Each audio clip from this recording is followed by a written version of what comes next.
जीवन में सबसे अच्छा ज्ञान वो देते हैं जो पहचान की कला सिखा जाते हैं कि कौन बुरे वक्त पर साथ है और कौन अच्छे वक्त पर साथ है। खुद को क्या करना है पता नहीं होता, पर दूसरा क्या कर रहा है ये सबको पता होता है। इसलिए कभी घबराना नहीं चाहिए, क्योंकि जब आप सबके साथ अच्छा कर रहे हो तो आपके साथ भगवान बुरा नहीं होने देंगे। अंधेरे में तो परछाई भी साथ छोड़ देती है, पर कर्म आखिरी वक्त तक साथ देते हैं। जीवन में किसी के संगत का असर गलत नहीं होता, क्योंकि फूलों के साथ कांटे नहीं महकते। इसलिए हमेशा ये याद रखना कि जब वक्त अच्छा या बुरा था तो कौन आपको अपना समझता था या किसको आप अपना समझते थे।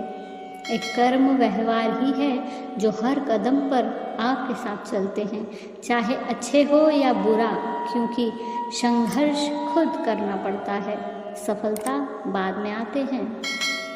जीवन में कभी दुख आए तो डिप्रेस मत होना, अगर खुशियाँ आए तो घमंड मत करना, क्योंकि समय किसी के लिए अधिक रुकता नहीं है। बस ये आपको पहचान करने आता है कि कौन अपना है कौन पराया। इसलिए कभी हार की मत सोचो, उस हार को जीत में बदलने की सोचो, क्योंकि भगवान है तो सबके साथ ही। 1000 दिए अगरबत्ती जला के देख लेना, पर भगवान का स्नेह उसी के साथ रहता है जो कर्म व्यवहार शालीनता से रहता है, ना कि झूठ घमंड धोखा देने वालों के साथ। आप प्रसन्न हैं या नहीं ये सोचने के लिए फुर्सत होना ही दुखी होने का मुख्य कारण है, और इसका उपाय है व्यस्तता। मन पक्षी जैसा है, उड़ता रहता है, लेकिन घोंसला बनाने की कभी नहीं सोचता। हर व्यक्ति अगर मन के बारे में सोचकर उसे अपने काम में लगाने का प्रयास करे तो जीवन की सारी कमजोरी भाग सकती है। सुगंध के बिना पुष्प, तृप्ति के बिना प्राप्ति, लक्ष्य के बिना कर्म और प्रसन्नता के बिना जीवन व्यर्थ है। मन और मकान को वक्त वक्त पर साफ करना बहुत ज़रूरी है, क्योंकि मकान में बेमतलब सामान और मन में बेमतलब गलतफहमियाँ भर जाती है।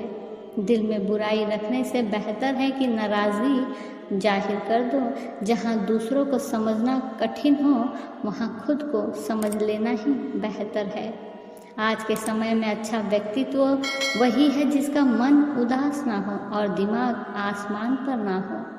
चरित्र एक वृक्ष है और प्रतिष्ठा, यश, सम्मान उसकी छाया। लेकिन विडंबना यह है कि वृक्ष का ध्यान बहुत कम लोग रखते हैं और छाया सबको चाहिए। कुछ घटनाएं हमारी परीक्षा लेने नहीं आती, बल्कि हमारे साथ जुड़े हुए लोगों का असली परिचय कराने आती है। क्या फ़र्क पड़ता है असल में हम कैसे हैं? जिसने जैसी राय बना ली उसके लिए तो हम वैसे ही हैं। कभी संघर्ष को ऐसे पढ़कर देखिए, संग प्लस हर्ष, बस फिर दुनिया ही बदल जाएगी। वर्तमान और भविष्य को बेहतर बनाने का सबसे आसान तरीका अतीत को अतीत में ही छोड़ दीजिए। फुर्सत ही महंगी है, वरना सुकून तो इतना सस्ता है कि चाय की प्याली में भी मिल जाती है। याद आना और याद करना दोनों अलग अलग बातें हैं। याद हम उन्हें करते हैं जो हमारे अपने होते हैं, और याद हम उन्हें आते हैं जो हमें अपना समझते हैं। किसी पर हद से ज़्यादा निर्भर ना रहे, क्योंकि किसी की छाया में आप अपनी परछाई खो देंगे। जिंदगी का कैलकुलेशन बहुत बार किया, लेकिन सुख दुख का अकाउंट कभी समझ ही नहीं आया। जब टोटल किया तो समझ आया कर्मों के सिवा कुछ भी बैलेंस रहता नहीं। परेशानी आए तो भी ईमानदार रह पाए, धन आने पर सरल रह पाए, अधिकार मिलने पर भी विनम्र रह पाए, और क्रोध आने पर भी शांत रह पाए, तो समझिए कि जीवन प्रबंधन की पीएचडी कर ली है। संतोष और गहरी नींद मिलने के बाद ईश्वर से कुछ भी मांगने को नहीं रह जाता। सारी इच्छाएं का आनंद इन्हीं दो चीज़ों के बीच है। दो चीज़ों को कभी व्यर्थ नहीं जाने देना चाहिए। अन्न के कण को और आनंद के क्षण को। हमेशा मुस्कुराते रहिए, कभी कभी अपने लिए, कभी अपनों के लिए। एक चाहत होती है अपनों के साथ जीने की, वरना पता तो हमें भी है कि मरना अकेले ही है। मित्रता एवं रिश्तेदार सम्मान की नहीं, भाव की भूखी होती है। बस शर्त है लगाव दिल से होना चाहिए, दिमाग से नहीं। कहा जाता है कि एक प्रणाम कई परिणाम बदल जाते हैं। दुर्जन और कपटी व्यवहार करने वाले व्यक्ति की उसके पुण्य कर्म भी रक्षा नहीं कर पाते।